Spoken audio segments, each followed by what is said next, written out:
మనిషి కళ్ళు లేకపోతే ఏమి ఎక్కడికి వెళ్ళలేము, నడవలేము. భయంకరమైనటువంటి పరిస్థితి, అగాధం, చీకటి.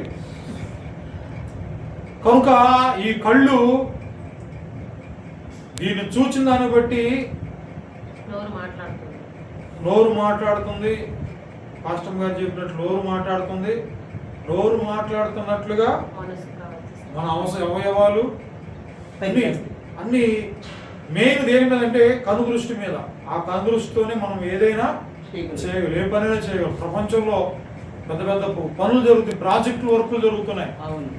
కళ్ళు లేకపోతే ఎవడో చేయలేదు. కళ్ళు ఎంత ఉంటే అవి చిన్న చిన్న కళ్ళు, కానీ అవి తేటగా కనపడినప్పుడు మనం ఏ పైనైనా చేయగలం. ఆ తేటగా లేకుండా కొంచెం బోధనగా ఉంటే కళ్ళుడు అవసరం. డాక్టర్ దగ్గరికి వెళ్ళాలి తప్పనిసరిగా. ఎక్కడికి వెళ్ళాలి? డాక్టర్ దగ్గరికి వెళ్తే డాక్టర్ ఏమంటాడంటే, అమ్మా నీ చిన్నతనంలో నీకేమొచ్చినాయి? చుక్కలాలు వచ్చేసింది. ఆ చుక్కలాలు ముదిరితే అవి విత్తనాలు తయారవుతాయి. అప్పుడు ఆపరేషన్ చేసి తీస్తాం, చుక్కలాలు తీస్తాం అని అప్పుడు దానికి మందులు వాడని ఇస్తారు.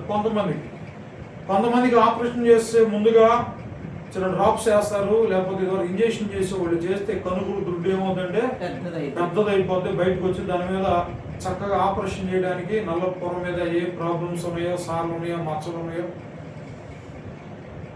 ఆ ముందు అయ్యా నాకు కన్ను కనపడలేదు. మరి చర్చిలో కూడా చాలా మంది, మరి గులరమ్మ గారు అయితే అయ్యా నాకు కళ్ళే కనపడలేదు. కన్ను చూస్తే కన్ను మీద ఒక తెల్ల పొర, దేవుని కూడా పొర ఆపరేషన్ జరిగింది. మరి ఏమైందో తెలియదు, రావట్లే మందిరానికి. మన జీవితాల్లో కూడా ఒక కంటిలో ఏదైనా నలుసుపడింది అనుకోండి, ఆ కంటిలో నలుసుపడితే అల్లాడిపోతాం. ఏం చేయాలో అర్థం కాదు పరిస్థితి.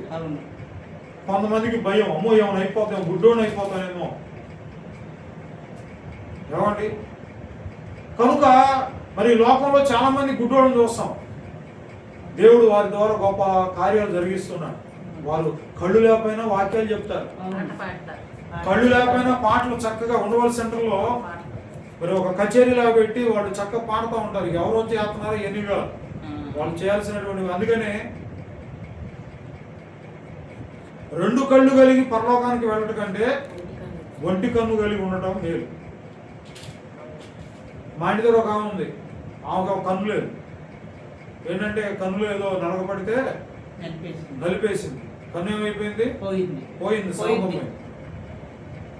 ఏమండి? అంటే దీన్ని బట్టి ఈ దినము కన్ను గురించి ఎందుకు చెప్తానంటే, కళ్ళు ఎవరిచ్చారంటే మనకి దేవుడు ఇచ్చాడు. దేవునికి స్తోత్రం చెప్తాం.